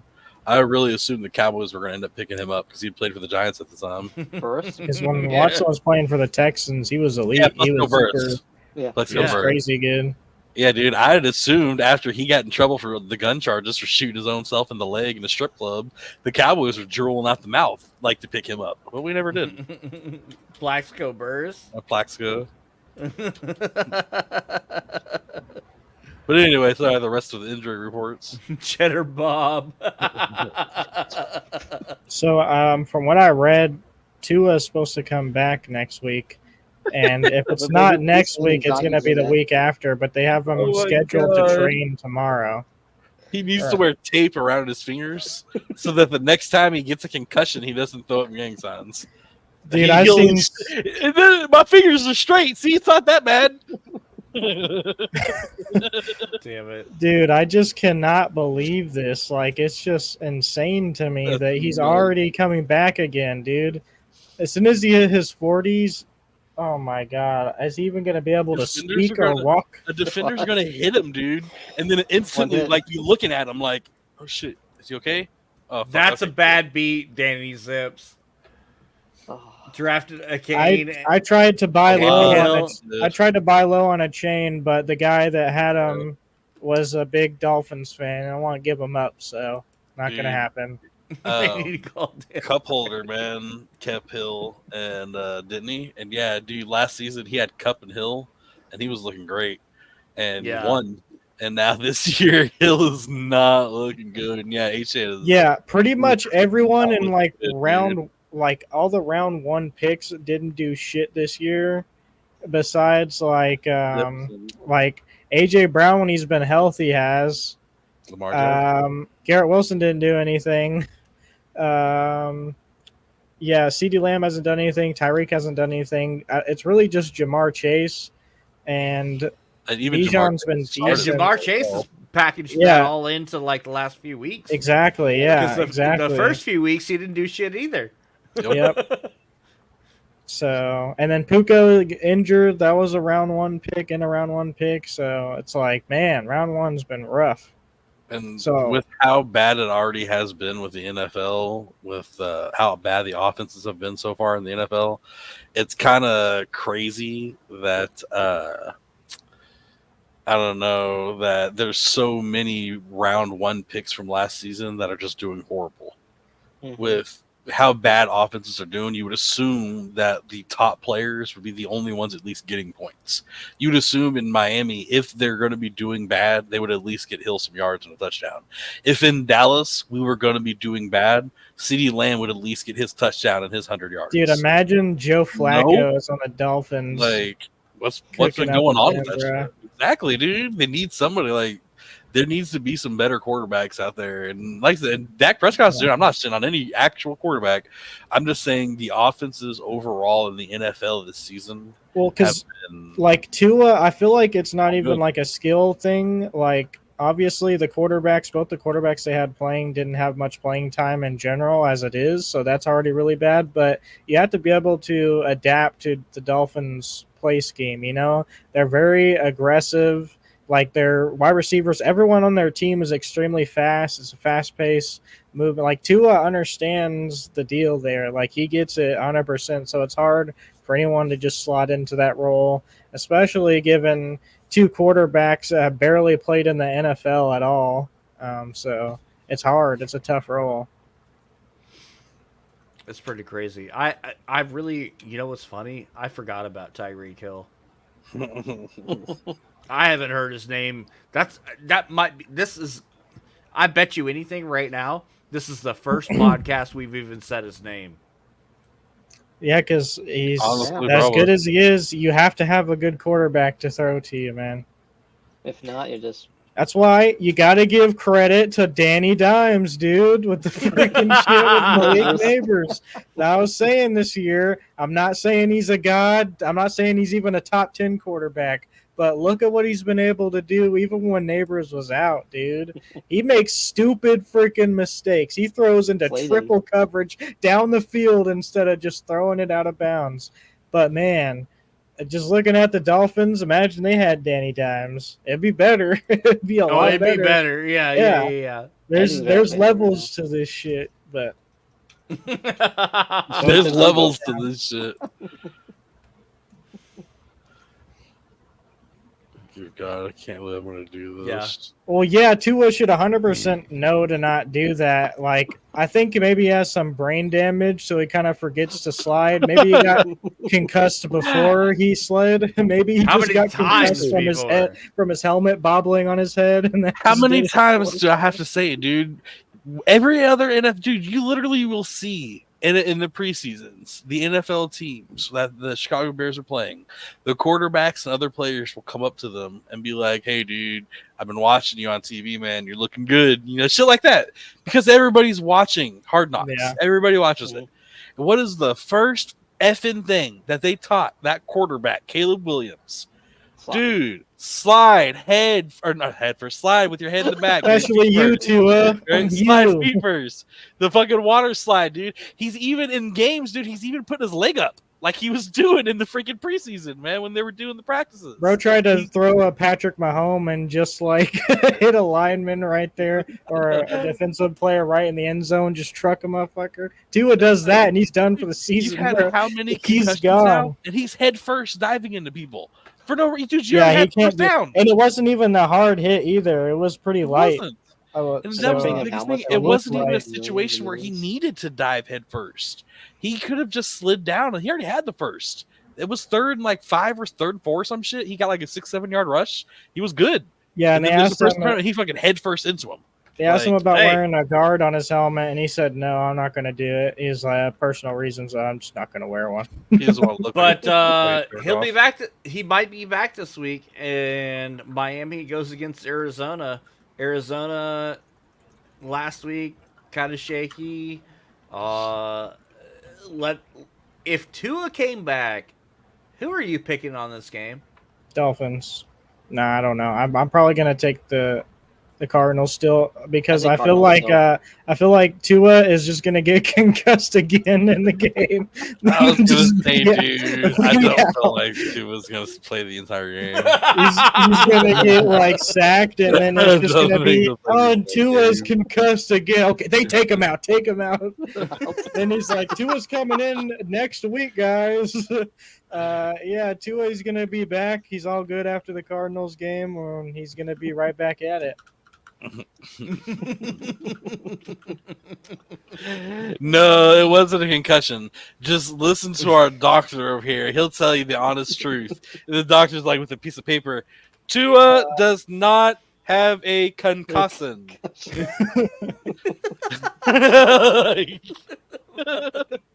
See that he's got a lab coat on. He's a doctor. God. You match. All right. What are their games? Yeah, he's fine.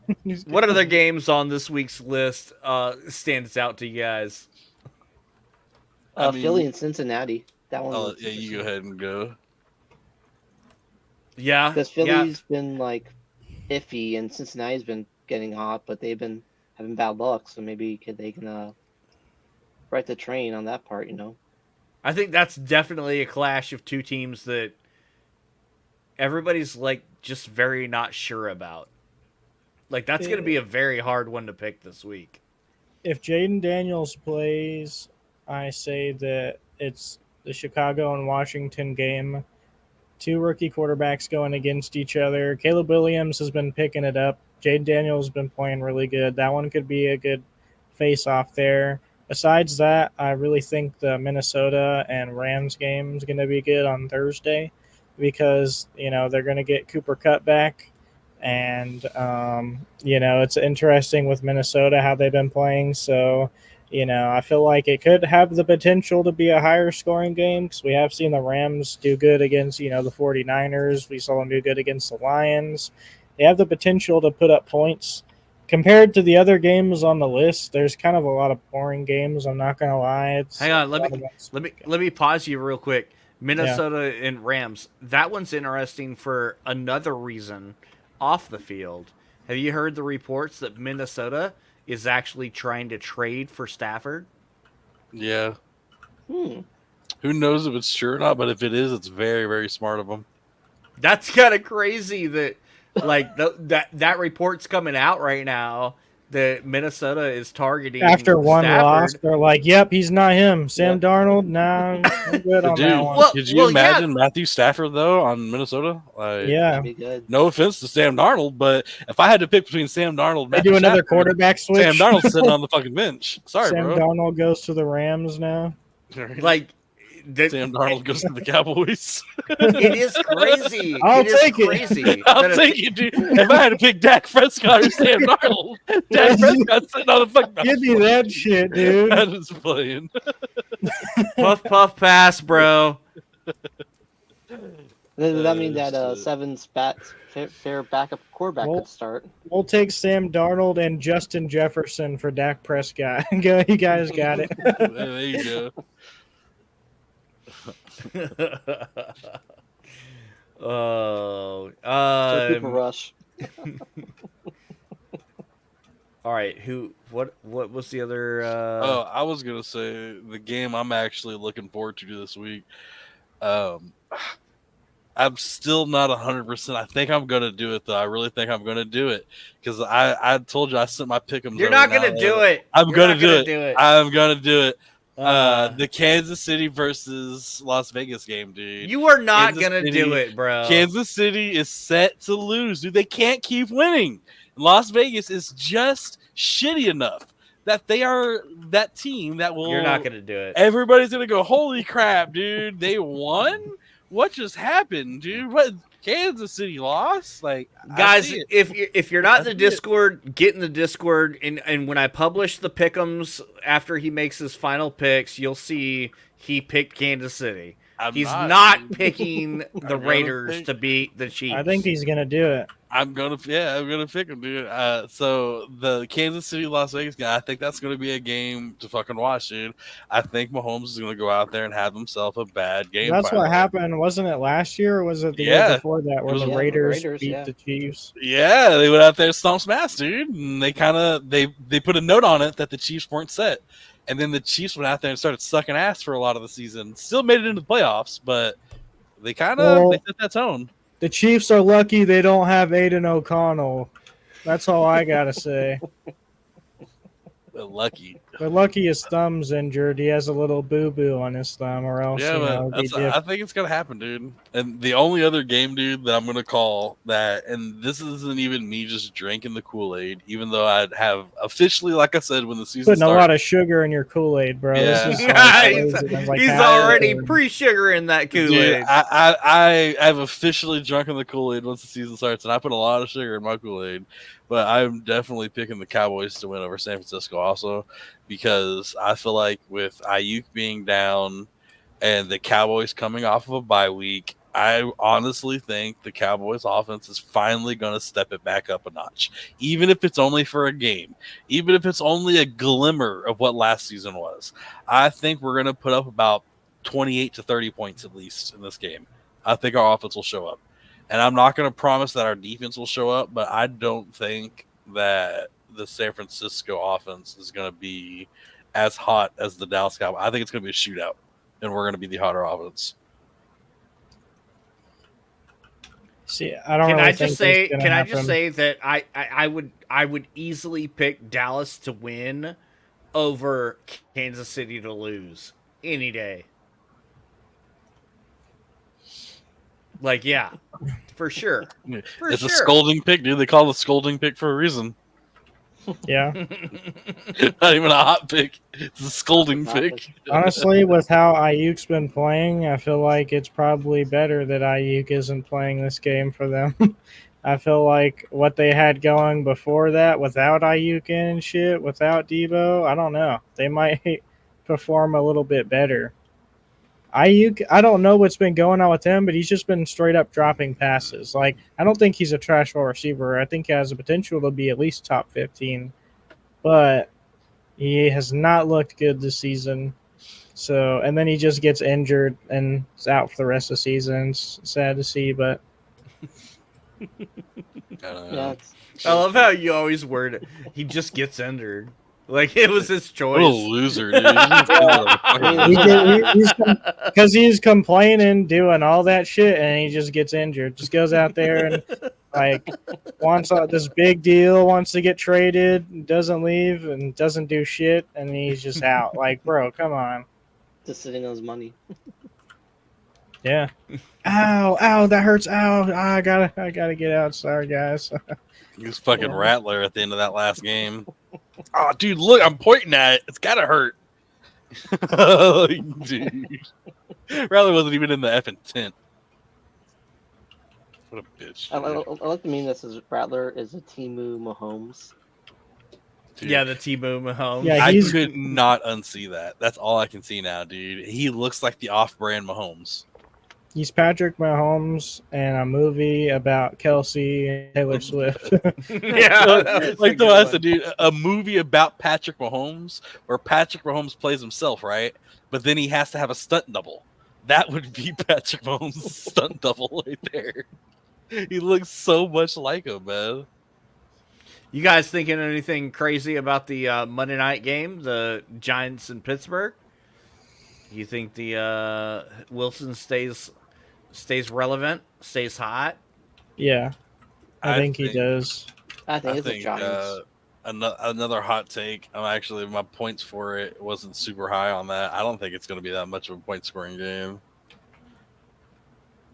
Yeah, I wouldn't say it's a super high scoring game either. I think they're both. You know what? Pittsburgh did it once. They could probably. I think they'll do better than the Jets did. The Giants are they're just up and down with their offense. It's kind of hard to tell sometimes. So I picked Pittsburgh to win with the Monday night football total of 23 points, 17-6. That's what I think it's going to be. Pittsburgh will win at 17-6. Oh wow! I'm going 45 points on that game. So it's just the Steelers. They have a really good defense, and if they can keep up on offense, even if they make mistakes, their defense will get them out of it. All they got. That's why Najee Harris is going to get himself a touchdown. He keeps doing it, and then I think they might get one more at some point in the game. That's why I called it like it at 17-6. I don't think they the Giants scored 33 something points last week, right? It was a lot. I mean, who on the Giants are going to stop them? You think the Giants are going to stomp the Steelers? No, they're not going to stop. No, I don't think stomp them. I'm not in on Russell Wilson yet. I think Russell Wilson went out there with a chip on his shoulder and had himself a good game, but I think Russell Wilson's had too many bad games for me to go ahead and jump on it and say, yep, he's going to go out there and kick New York's ass. I think Russell will go out there and be like 45% pass completion, probably throw at least one or two interceptions. Oh wow! See me, I'm the opposite. I think the Pittsburgh stomps the crap out of the Giants in that game. I really do. I mean, I could see it happen if they keep playing like they have been. They're a good offense. They're like the Cowboys, man. The Cowboys are a great offense. They show up and do what they're supposed to do. I just don't see them doing it this week. It's like with Kansas City. I don't see Kansas City showing up this week. The Kansas City one's pretty interesting. I gotta make some crazy picks when we have a 2-way tie for first place and a 3-way tie for second place. All right, I gotta make some crazy picks to try to get ahead here. That's true. You gotta hedge your bets a little bit. 3-way freaking tie for second place. That's crazy. I will point out that, for the record, Firestorm came in last week and he said he wanted to be added to the podcast stats since he's been here more than Dab says actually. Yep. And so we added him, and he was right. He had the lead. And then he instantly last week. It was the curse, dude. As soon as he put himself on here, man, he instantly got in there. Yep. He even said he was like, I think in like the last 2 or 3 weeks, I've only gotten like 3 games wrong. Then he got himself added. Boop. See, look at that. 1, here's 2, me. 3, 4, 5, 6 games wrong this week. He more than doubled how many he had wrong. Here's me, the winner. By the way, just for the record. Anyway, all of that, aside, we got our bets from last week. That's the results. We suck. Don't fade our bets or whatever you call it. Shadow our bets. I called that Justin Jefferson thing, man. He didn't have a bad game, but he only had like 80 yards or so. Yeah, I thought that both quarterbacks would be slinging the ball. I thought both quarterbacks were going to, and I was half right. I said both quarterbacks were going to be targeting that number 1 guy. Justin Jefferson didn't get his, but Amon-Ra, he got his best game of his freaking season, I think. But that was the game of the week. I bet on it. I missed Zach Moss touchdown, missed. Zach Moss. Rattler. I'm sorry, but why did Zach Moss? He's been the starter all fucking season. And then literally on their roster, like an hour before the game started, they switched him on the roster to the backup. Wow. He's officially the backup there now. Oh, wow. Yeah, like, why? He wasn't even doing bad. He's been good all season. He's been getting me like 15 to 20 points a week. And I don't know, we're just, boop. All of a sudden, he's the backup. Well, Spencer Rattler also missed. We got Foster Moreau. That was like on the first play of the game, wasn't it? Yep, I turned it on. I was like, see if my bet hits. And first play, I was like, all right, can turn the game off now. Nice. Click. Hit, click. Dude, I saw that, and on my bets, I took him over the max 30 yards. I was like, what? 9.5 yards? So I changed my bet last second and sent it in. So I was like, what the hell is this? So I don't know why Underdog had it that low, but it's easy. And Derrick Henry, obviously, he's good for a touchdown one way or the other, apparently. Every freaking week. Thanks, Jerry Jones. Just think, $5 million is all it would have took. That was the difference. $5 million. We like our guys, man. Derrick Henry. We like Rico Dowdle. But hey, Ezekiel Elliott knows our offense, though. Okay, he's familiar with Dak. That was more important. And we're saving him. We're saving him for later too. Oh, and don't forget, dude. Don't. Why are y'all sleeping on? Yeah, Dalvin Cook. Don't forget. Come on. He was really good at one point. He's been getting warmed up on our practice squad now for 6 weeks. Maybe Jerry Jones has got dementia or something, and he's just forgetting what year it is. Dalvin Cook was there, dude. Yeah. Oh, you're here. Oh, yeah, you're really good. It's like Dalvin, it's like when you forget to pick your kid up from school or something, it's just like, oh, shit. It's Jerry with Dalvin right now, dude. Somebody at one point, somebody's going to be like, so, Mr. Jones, when are you starting Dalvin Cook? Shit. Yeah. Oh, yeah, we have plans to start him. Of course we do. We're saving Why him. else would we sign him? We're saving him. We're saving going him. all in. What? He's a starting style running back, dude. Perfect for a West Coast offense. And he's been on our practice squad for weeks. Yeah, we like. He's averaging 3 yards as our backup. we lost in the playoffs last year, and Jerry was like, "Dang it, we should have had Elliott. This is what we freaking needed the whole We time. needed we had Elliott Elliott, we and would have Hendricks. freaking won." And a better long snapper. That Man, I was can't the other wait till thing next we picked year up in free when we get- agency. A long snapper. When we get freaking Bill Belichick, dude, and he can become GM, that's when things will actually change. But if that don't happen, I'm not sipping any Kool-Aid, no tea, no Powerade, no nothing from the Cowboys. I have to call him Gatorade. it while I get the chance. But yes, because once he's our head coach, I can't call him it anymore. I'll have too much respect, and all you people will be liars. But I would love to have Bill Cheetachek as our head coach. I think he would be a great addition. And Firestormer for the Cowboys. right? He is definitely a cheater. But once he becomes the Cowboys head coach, y'all are all filthy liars. He's never cheated in his life. He doesn't do that. He's too upstanding of a person. It's Belichick. Belichick. I like that more than Belichick. Yeah, there you go. Cheetah check. I like Belichick. All right, so Firestorm's in the chat now.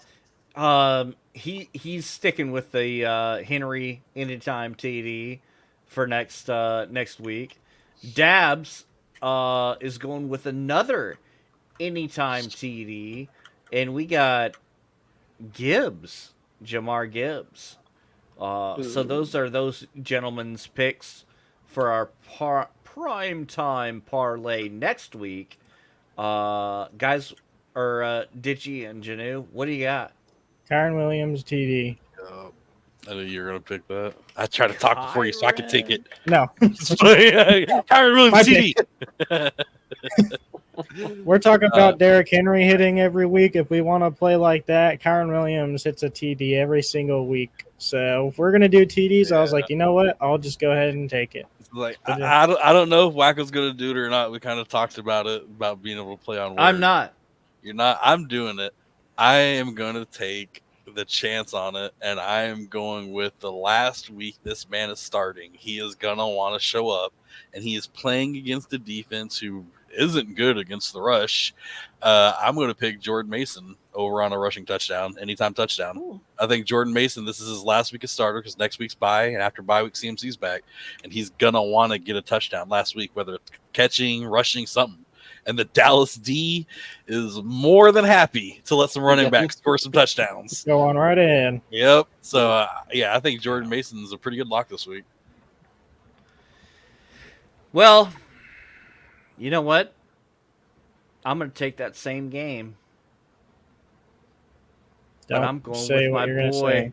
I'm going with my boy, CeeDee Lamb. He's on underdog right now for 80.5 freaking yards. 80.5. CeeDee Lamb, anytime touchdown. Welcome back from bye week. Get CeeDee Lamb back into it, baby. Get that touchdown game. Wait, am I the only one without a touchdown pick here? Yep, yeah. You're the only one that doesn't have a touchdown pick right now. You don't want to CeeDee Lamb touchdown. Let's go. Let's go. 5-way TD parlay. We scoring together, boys. Who wants to score with the THF crew? Oakley Dokley. That's it. I quit. We're scoring, boys. Oh shit, dude! We actually 5-way TD Parlam. He's due, man. I agree. Yeah, he's had 2 touchdowns on the year, and like I said, off bye week. You're telling me that they aren't going to spend a couple hours together, CD and Dak alone, just being like, "Bro, okay, what's up? What's up, bro? We're the 2 highest paid people in the motherfucking NFL. All right, well, I've got 2 touchdowns on the year. We should run a flex or a safety parlay for this one, put the protection on it, because we already have the boosted touchdown picks. And if you're gonna take CeeDee Lamb TD, there's no way that shit's like a 0.80x. No, that shit's better be at least 1.5 on CD. So I'm just saying.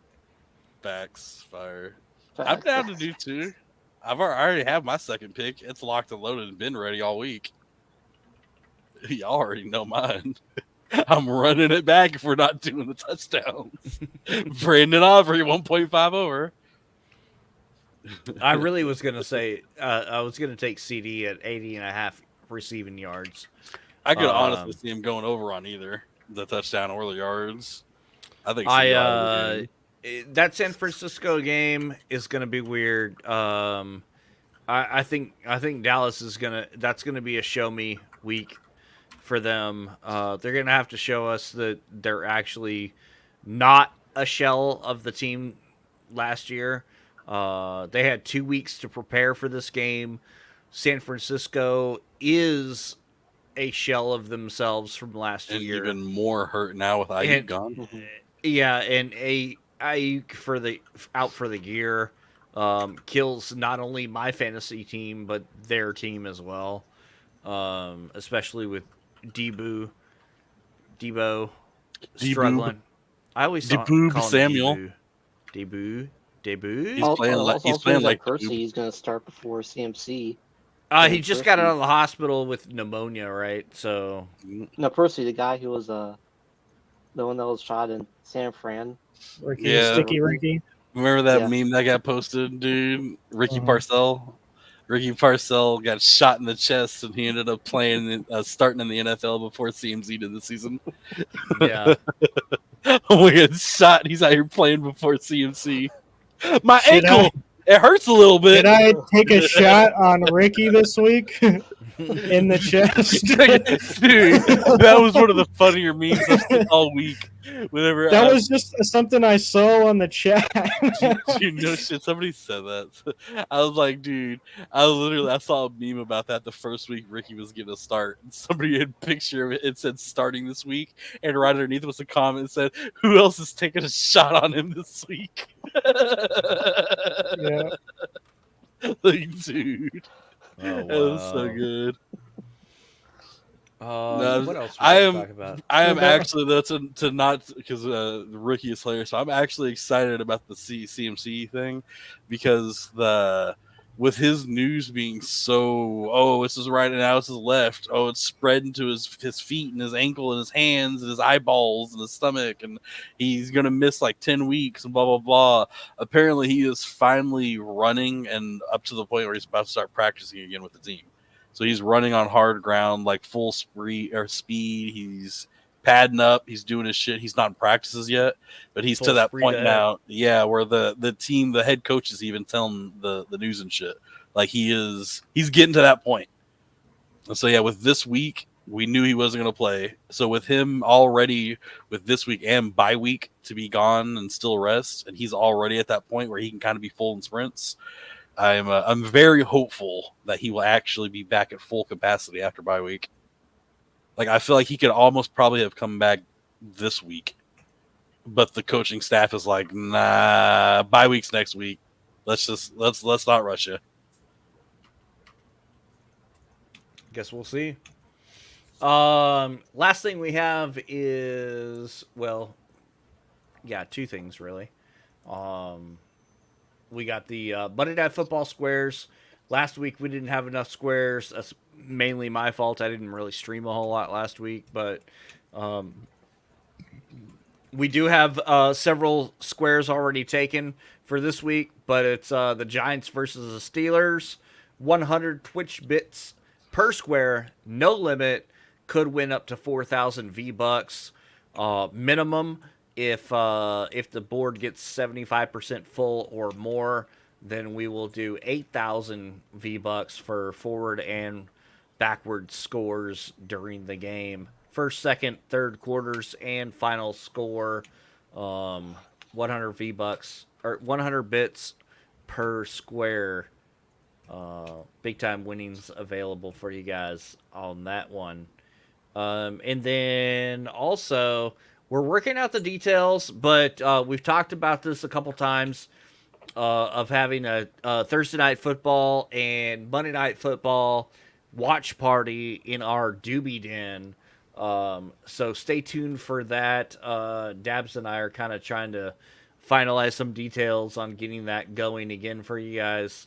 It's fun to watch these games, and if we're just sitting around, watching them, why not watch them together?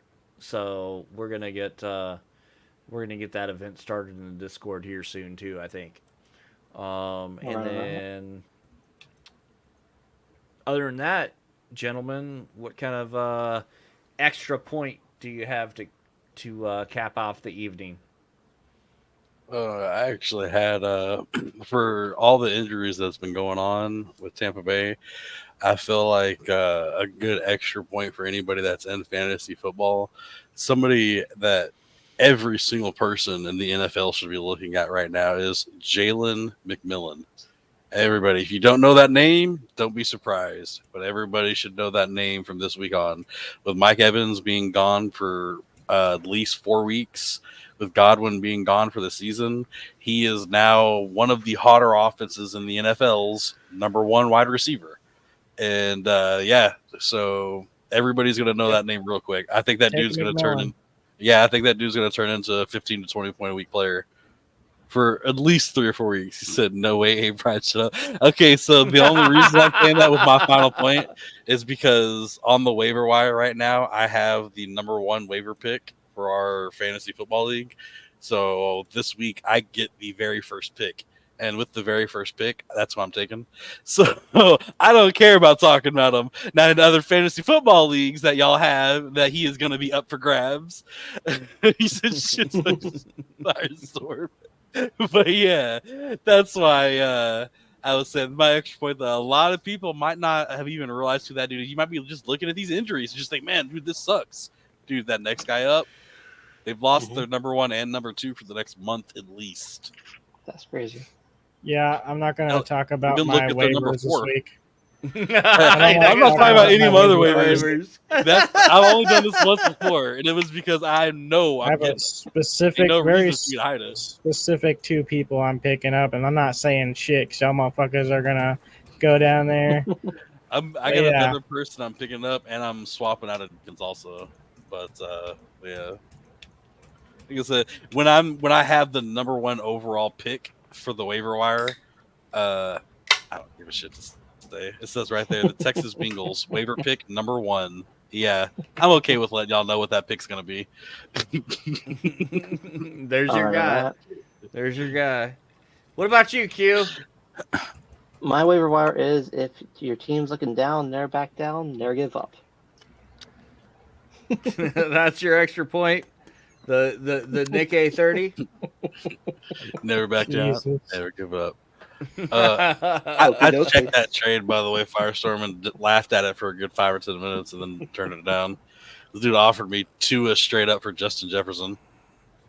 Hey, that's you might want to consider that. Concussions filled ass for Justin Jefferson. I'm sorry, actually, he did also on the trade offer one more thing. It was about it was about 70. Please, please, please, please, please, please, please, please. In the comments, please. He also offered that. My extra point is something that's been a popular topic from time to time: instant replay and the referees. In this week's game, Brian Cook, safety for Kansas City, he's standing over Trent Williams from San Francisco, and he punched him in the helmet. Trent Williams stands up and retaliates with it was kind of a punch, hit, slap type of a motion, but right back in the helmet, right?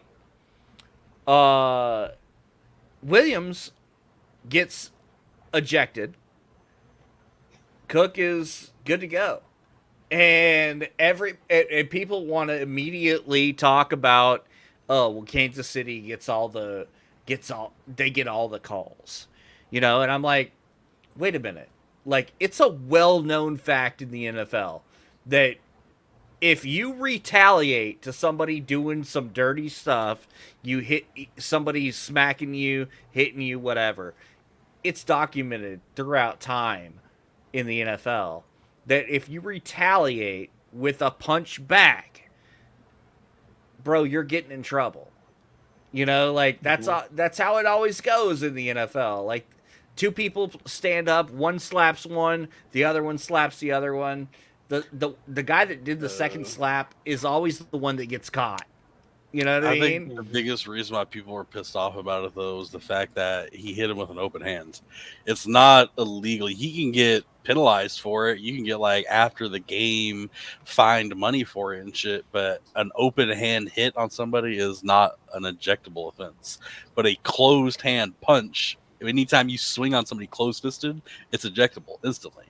So whether it was retaliatory or not, whether the first one was seen or not, it's the fact that the open hand hit was ejected. And the closed hand punch, even he could have just looked at the review. The ref could have looked at it and said, oh, shit, he actually threw a punch. And instantly it should have been, yeah, he's ejected. Not even the fact that he just got away with it, but it should have been, oh, yeah, he's ejected. I think that's where I'm going. I feel like reviews like this or what should have been a review, like penalties in large aren't reviewable plays. They need to take the NBA's rule. In the NBA, if the referee makes a bad call, the coach can challenge it. You can challenge a referee's call and make them go back, watch the play, and either reverse the penalty or take it back. And in the NFL, we can't do that. Why can't the coach just say, dude, that's not a holding. I challenge that holding call. And make the referee go back. Every freaking game, the announcer saying, "Yeah, that's not a good call. I don't agree with that one." Like 100 times every game. Why can't we challenge that, dude? There needs to be some other thing. Challenges still, but like, dude, we should be able to challenge it as long as we keep getting them correct. Well, then we should be able to challenge 10, 15, 20 of them. Yeah, I don't agree with that call, but we're not going to do anything about it. That's just how it is, and we're just going to have to move on, even though there's like been 6 bad calls this game. So nothing we can do about it. I think the NFL is moving in the right direction where they have the booth or whatever that sometimes overrules what the referees say, or they assist in what the referees ultimately rule on. And in instances, my extra point on this was really in instances like this where it's clear from a quick little replay that the instigator did just as much, if not more, than the guy that you're ejecting, you need to eject him too. Yep. You know what I mean? Like, and that's not a I guess part 2 of my point is, like, it's not on the Chiefs. You know, they're not buddy with the refs. They didn't get this call. This is how it always goes. The guy that retaliates always gets the call. Yeah. But what's his name on the Cowboys? Where you're ejecting somebody, you should be able to, hey, let's rewind that before we kick a guy out for the entire game and make sure that somebody else doesn't need to go with him. You know? No, fucking old Moose with the sideways pinky finger that he always shows off on the Cowboys games. I love that he'll hold his microphone up, be talking like this, and he had his finger in a dog pile one time. Somebody grabbed it and pulled it downwards and snapped it, and it never healed right. So he'll like hold his microphone up, and one of his pinkies like went down like this, like just it's angled like the wrong direction. But anyway, the reason I bring him up is that's one of the things he talked about was that back when the game was dirtier, he would purposefully do that sometimes, like jab somebody like dirty, or people would do things like that first to purposefully piss somebody off and make them retaliate on you, because that's when the ref would turn and look. They hear the person get upset and yell and turn at you, and so the referee then looks and they see them attack you, and then they're the ones in trouble. He's like, dude, we would do shit like that all the time just to piss people off. In today's NFL, where they have all this technology at their disposal, they should not be kicking somebody out of a game without reviewing everything that happened. You know what I mean? So fucking 1,000 cameras on the field zoomed in on every single aspect of everything that happens. We all see it. We can have a 45-second angle of a cameraman who's just sitting there zoomed in on a random coach's face as he's chewing gum. But we don't have a camera that caught this, messed up call. The referee's holding that this holding wasn't there. Or this I love the fact, like I said, over the years, the NFL's trended in the right direction. That's why I love the fact that any turnover, any scoring play, those are instant reviews. Coaches don't have to worry about challenging it. You know, they're going to get reviewed and they're going to get it right. You know, ejections should be another one of those things that they have to get right. You don't throw a guy out for the entire freaking. He could be your best freaking player, or he could be a key to to your entire scheme of beating another team. Ejections affect the outcome of games. Mm-hmm. Like you can't eject a player without getting the story straight. Is my point. You know, just like you can't get a you know the turnovers and the touchdowns. Those are major game changers. You got to get them right. And that's all I got. Amen. Jeez. Janu? My extra point is if you're going to be doing some bets this week, I personally am going to be taking the Vikings and the Rams game over the other ones mainly because I do feel like the Rams have the potential to put up some points this week. And if they do, the Vikings are definitely going to keep up with them. The Rams defense isn't all that great, so it has the potential to be a high-scoring game, if not at least on the Vikings side. So I feel like I'm gonna be betting on that one a little bit. That's all I got for that. I think Yeah, JJ right will get on. himself a touchdown. JJ's almost to the point with the Vikings offense being the way it is. He's almost getting to that point now where if he hadn't missed that one game, not this week, but the week before, where he didn't get a touchdown, if he had got a touchdown that week, he would have scored a touchdown every single week this season. And that's on that pace where it's like, dude, he's almost an effing lock every single week to take JJ on a touchdown. There's only been 1 week all season he hasn't. Yeah, true. And it's super low key too. Again, because his yards are so Yeah. underwhelming. You know, he's only hit 100 yards one time this season, as most people's like number one wide receiver in the league. You know, it's like, Yep. but he's I still mean, he'll get scoring. like 8 catches and a touchdown. Where it's like Yeah, you get 15 points just off catch points and touchdown points. he's still scoring. Yep. All right, gents. Let's go ahead and pass this party on to somebody. And let's get out of here.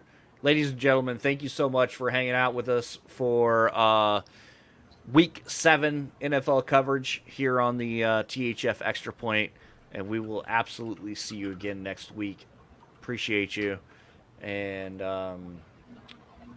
let's find a raid target real quick and send it on somewhere.